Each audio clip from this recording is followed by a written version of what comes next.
Kali dulu proses dikasih. Sering dikasih. Foto dulu dikasih deh catatan dari mana? Iya kabar. Maksudnya kok pegang-pegang gitu? Kasus apa sih Kak? Ya, hari ini adalah sidang pra peradilan di mana aku sebagai kuasa hukum dari Ibu Ade Nurul. Ibu Ade Nurul adalah salah satu nasabah dari Wana Arta Mai, ya, yang sudah menginvestasikan dananya sebesar 1 miliar dan sampai saat ini belum jelas untuk pengembaliannya karena Wana Arta sendiri sedang diblokir oleh Kejaksaan Agung. Kak Berbi, persiapannya gimana sih maksudnya untuk menangani perkara ini gitu? Ya, persiapannya untuk hari ini kan saya baru menganalisa ya, karena kan kalau saya sebagai kuasa hukum dari nasabah Wana Arta sendiri. Dan mungkin di samping saya juga ada Bapak Freddy, Bapak Lukito yang mungkin sebagai ketua Dewan Pengawas dari Forsawa ya Pak ya. Forum Nasabah Wana Arta. Mungkin sedikit bisa menjelaskan kurang lebih kronologisnya seperti apa. Ya Pak, silakan Pak. Ya, oke. Saya jelaskan sedikit mengenai kronologis sejak bulan Januari itu dana kami yang diinvestasikan di Wana Arta itu masih kondisinya baik ya. Artinya setelah itu baru terjadi masalah. Sehingga manfaat bulanan yang biasanya modusnya daripada dana kami itu sifatnya seperti dana pensiun. Ya pensiun itu ya tidak harus orang tua, karena orang muda juga boleh aja pakai dana pensiun, modelnya seperti itu. Nah setelah Februari sampai dengan saat ini itu terjadi ketidakberesan dalam pembayarannya. Nah menurut alasan daripada perusahaan Wana Arta, uangnya diblokir di Kejaksaan Agung. Nah inilah saat ini sedang masuk dalam rangkaian pra peradilan dari Wana Arta yang menggugat Kejaksaan Agung untuk segera membuka blokir yang disebut oleh mereka. Seperti itu kira-kira. Dan insya Allah semuanya itu kalau memang ini nanti berhasil, ya udah beres semua, kita napas lega. Kira-kira seperti itu. Tapi kalau ini misalnya gugur pra peradilannya? Nah, tadi pengacaranya juga sudah menyampaikan, pengacara Wana Arta sendiri, pengacara ya. Wana Arta itu ya. mempertanyakan surat yang diberikan mereka pada ke Kejaksaan Agung itu tanggal berapa. Ternyata mereka memberikan itu tanggal 5 Mei, sehingga itu jauh sebelum masa pengadilan daripada Tipikor Jiwasraya, sehingga sebetulnya tidak ada alasan buat mereka untuk minta untuk penundaan dan lain sebagainya, untuk membatalkan atau nggak bisa. Ini memang kasus khusus, karena ini kan kasus ini karena ada COVID dan lain sebagainya. Nah, jadi saya rasa ini satu jiwa besar daripada Kejaksaan Agung pasti kita harapkan ya jiwa besar mereka legowo ya. Nah, dan kita harapkan juga mereka memahami bahwa ini sebetulnya itu uang nasabah, bukan uang Wana Arta. Jadi janganlah itu disita-sita gitu. Mungkin ada dugaan seperti kayak menunda gitu ya, memperlambat jalannya sidang, dan hari ini juga kita lihat aja nanti seperti apa hasil persidangan hari ini. Yang kita harapkan kan mungkin dari pihak Kejaksaan Agung juga untuk hadir, jadi lebih cepat lah ya proses persidangannya, karena kasihan kan sekarang orang juga banyak yang butuh dana, dan nasabah Wana Arta sendiri juga menginvestasikan uangnya, jumlahnya juga cukup besar ya. Ada yang satu orang 36 miliar ada yang 36 miliar satu orang gitu. Untuk Ibu Ade Nurul sendiri aja jumlahnya cukup besar juga, sebesar 1 miliar ya. Di mana itu harusnya dilakukan pencairan di bulan Februari tanggal 20 ya Dek ya. Betul. Tapi ternyata pada saat itu, hari itu juga Wana Arta sendiri jadi sampai saat ini Ade Nurul sendiri tidak dapat menikmati mencairkan hasil dananya. Ya. Kak Berbi sudah berapa lama maksudnya kembali lagi, kan sebelumnya sempat vakum di dunia lawyer ini, terus kan fokus ke dunia karir, udah berapa lama kira-kira? Kalau aku kan kalau untuk law udah lama sebetulnya ya, tapi kemarin aku baru pergantian tim. Jadi sekarang kalau dulu namanya Kumala Law Firm and Partners, kalau sekarang Kumala Lubis and Partners, karena kebetulan aku berkolaborasi oleh rekan senior aku juga dengan Bang Denny Lubis, dan ada Mas Sugi juga sebagai salah satu partner aku juga. Jadi memang aku sendiri merekrut apa namanya partnerku yang sangat senior lah. Jadi pastinya insya Allah kedepannya kan kolaborasinya sangat bagus ya. Karena kita kalau untuk jadi pengacara kan nggak mungkin kerja sendiri. Kita harus ada tim gitu. Jadi ini yang membuat aku menjadi semangat dan alhamdulillah dipercaya juga oleh Ibu Ade Nurul untuk menangani kasus ini. Ini klien keberapa Mbak Berti? Kenapa? Klien keberapa? Ini kalau untuk di Kumala Lubis klien yang pertama ya, karena kan aku baru ini ya, baru yang bikin lokom baru ya masuknya ya. Jadi memang ini yang perdana banget, dipercaya. Terima kasih banyak ya, semoga hasilnya juga sangat baik ya untuk semuanya. Pokoknya minta dukungan teman-teman semua ya. Karena klien pertama full power. Harus full power, iya dong. Iya. Apalagi kan alhamdulillahnya. Karena keberhasilan selanjutnya kan tergantung dari sini. Betul banget. Dan apalagi kan seperti aku juga ya alhamdulillah di teman-teman media juga ya. Jadi mungkin seperti sebelumnya kan mungkin dari sidang pertama mungkin media kurang banyak untuk mengekspos. Nah, dengan adanya aku juga kan mungkin akhirnya masyarakat banyak dapat informasi ya. Dan akhirnya pemerintah juga mungkin jauh lebih memperhatikan kasus ini gitu. Beda sama seperti kemarin kan banyak orang yang nggak tahu ya kan yang mana sih sidangnya, mereka nggak paham, akhirnya kasihan nasabah kan gitu.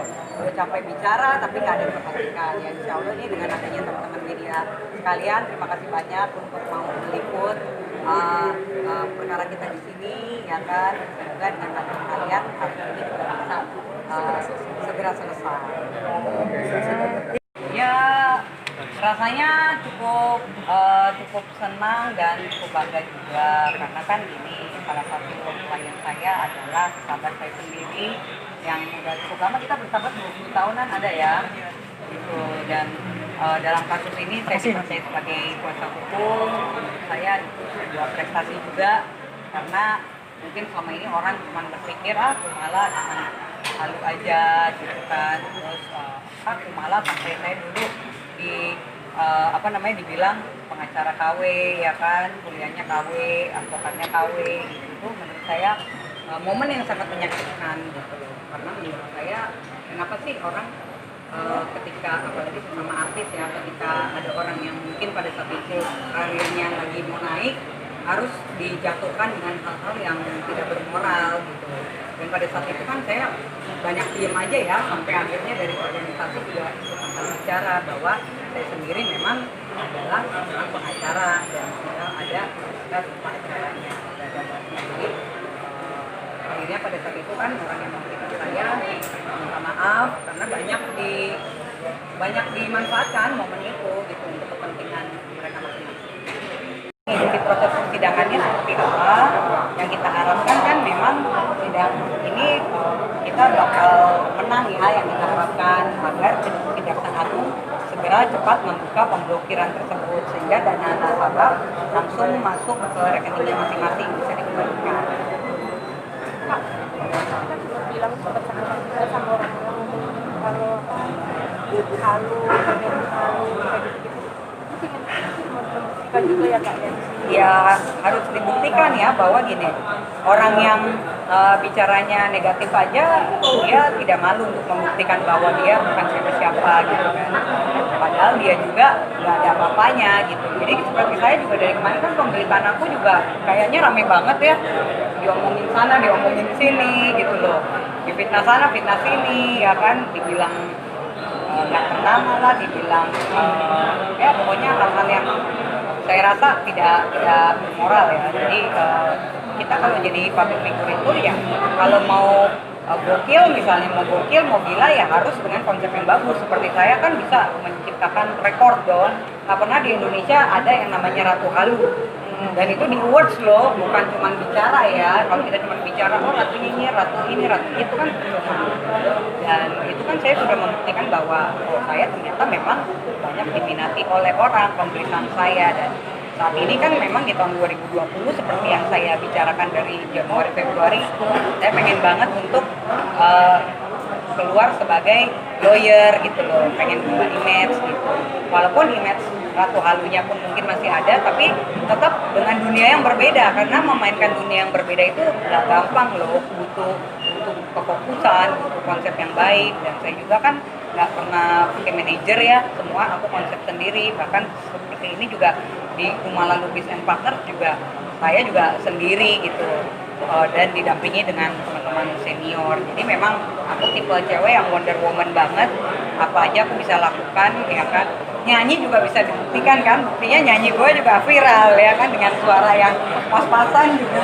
Semuanya mengalahkan penyanyi yang suaranya benar-benar bagus gitu. Jadi ya itulah mungkin keunikan dari aku ya. Ya semoga masyarakat juga tetap suka. Apalagi saat ini juga ini kan pekerjaan yang mulia ya, para nasabah dari 100.000 nasabah yang memang saat ini mereka sangat sulit sekali dan sangat membutuhkan uang gitu kan, apalagi sekarang lagi ada COVID begini kan, pekerjaan juga nggak ada dan banyak dana dari orang-orang yang sudah pensiun. Nah ini yang kita harapkan, semoga kasus ini cepat berjalan dengan lancar. Mbak Ade, mungkin pertimbangan memilih Mbak Kumala seperti apa, kepercayaan sebagai teman atau seperti apa? Iya, saya kebetulan ada kasus ini dan terus ketemu Kumala dan dia juga teman saya, sahabat saya udah lama. Saya tahu dia baru buka ini ya, lowong baru. Jadi saya setelah ngomong, saya mau kasih kesempatan buat Kumala untuk membuktikan ya. Kita lihat gimana Kumala bisa membuktikan kalau dia bisa gitu melakukan ini semua dengan baik dan bisa merubah image dia juga dari yang tadinya ratu halu ya, siapa tahu nanti jadi ratu lawyer ya. Ratu lawyer gitu, ataupun buta lawyer Iya. siapa tahu nggak besok jadi buta lawyer gitu. Dan hebatnya gini, tahun nggak deh, kemarin kita belum sempat launching. Iya. Sebetulnya kita pengen launching, kemudian panggil kawan-kawan. Ini kita belum sempat launching tapi sudah ada klien. Dalam klien, alhamdulillah banget. Surprise. Ya. Berarti Kak di 2020 ini fokus ke Ya, akan karir fokus lawyer ya? ke lawyer, mungkin prioritas lawyer dulu, kedua ya mungkin di dunia entertainment tetap harus masih, jadi tetap balance gitu loh. Tapi kan minimal image-nya aku, orang udah paham, oh ternyata aku punya pendidikan loh, ternyata aku juga seorang lawyer, punya profesi lain yang bukan cuma menter-menter sebagai artis, cuma pamer badan atau pamer kecantikan, bukan seperti itu gitu. Mbak Ade, berapa biaya menggunakan jasa lawyernya? Harga pertemanan kah atau profesional kah? Profesional dong ya pasti. Profesional sama malah sih saya profesional karena saya menghargai profesinya, jadi saya secara profesional. Ya cukup lumayan lah pastinya nominalnya, karena kan dia sendiri menginvestasikan dananya 1 miliar ya.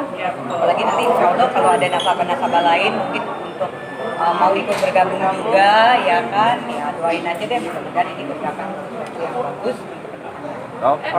Kak Berbi, tadi kan narik Kang Denny juga buat Iya. belajar banyak juga nggak sih dari Kang Denny? Iya, memang kasus itu. betul. Untuk Bang Denny Lubis sendiri kan memang dia rekan yang senior. Hari ini dia tidak bisa hadir dikarenakan Bang Denny lagi ujian untuk ngambil doktornya. Jadi sebelumnya juga kita kemarin udah diskusi ya. Apapun itu kan memang aku harus tetap berkomunikasi ya dengan Bang Denny Lubis. Jadi banyak banget advice dari Bang Denny sendiri untuk langkah-langkah yang kita harus hadapi. Ya, dan saya berharap harapan saya ya dengan Kumala dan semua dukungan juga dari teman-teman, uang kita sebagai nasabah Warna Arka bisa kembali ke kita lagi ya. Dan jadi bisa happy ending lah dengan ini.